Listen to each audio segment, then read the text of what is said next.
রমজান মাসের শুরুতে নতুন করে আবার রমজানের চাঁদ উঠাইয়া আল্লাহ আবার ডাক দিছে, ইয়া আইয়ুহাল্লাযীনা আমানু, হে ঈমানদার, আমি তোমার রব বলছি, আমি তোমার আল্লাহ বলছি, বান্দা 11 মাস তোমারে ডাকছিলাম গুনাহ ছেড়ে দিতে, নেকি অর্জন করতে, আদেশ পালন করতে চেয়েছিলাম তোমার জন্য তাকওয়া।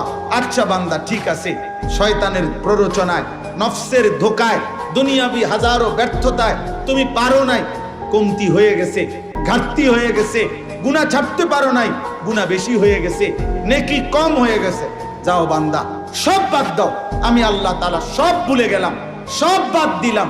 এবার আমি আবার নতুন করে আমি আল্লাহ তোমাকে সুযোগ দিতে চাই। একটি মাস, আইয়ামাম মাদুদাত, একেবারে গুনা গুনা। কোরআন শরীফের আয়াত, আল্লাহ বলছে আইয়ামাম মাদুদাত, একেবারে গইনা গইনা, গুইনা গুইনা তোমারে 30 দিন, 31 দিন লাগবে না, 32 দিন লাগবে না।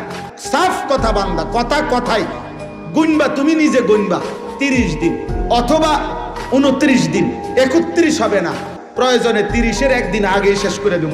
29 বা 30 দিনে গোনা এই একটি মাস তুমি, আবারও বলছি, 11 মাসের ভুল ভ্রান্তি ছেড়ে দিয়ে নতুন করে ঘুরে দাঁড়িয়ে তুমি পিছনের সব ভুলে একটি মাস মাত্র গুনে গুনে গুনাহ বর্জন করো, আমি আল্লাহর ইবাদত করো, 5 ওয়াক্ত নামাজ পড়ো, গুনাহ ত্যাগ করো, হারাম ত্যাগ করো, দিল জবান চলাফেরা আচরণ উচ্চারণের হেফাজত করো, রোজা পালন করো, সুবহে সাদিক থেকে সন্ধ্যা পর্যন্ত যাবতীয় খাদ্য পানীয় স্বামী স্ত্রীর বৈধ মিলামেশা থেকে বিরত থাকো, সবগুলো গুনাহ ছেড়ে দাও, আমার জিকির, আমার তেলাওয়াত, ইফতার, সাহারি, তাহাজ্জুদ, তারাবি, ইতিকাফ, এই আমলের মধ্যে লেগে থাকো।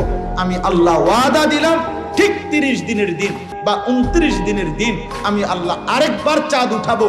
ওই নতুন চাঁদ উঠলে, ঈদের চাঁদ উঠলে তোমারে 30 দিনেই আমি মুত্তাকি বানায়া, গুনাহ থেকে মুক্ত করাইয়া 30 দিনের মাথায় জান্নাতের ফ্লাইট ধরাই দেব।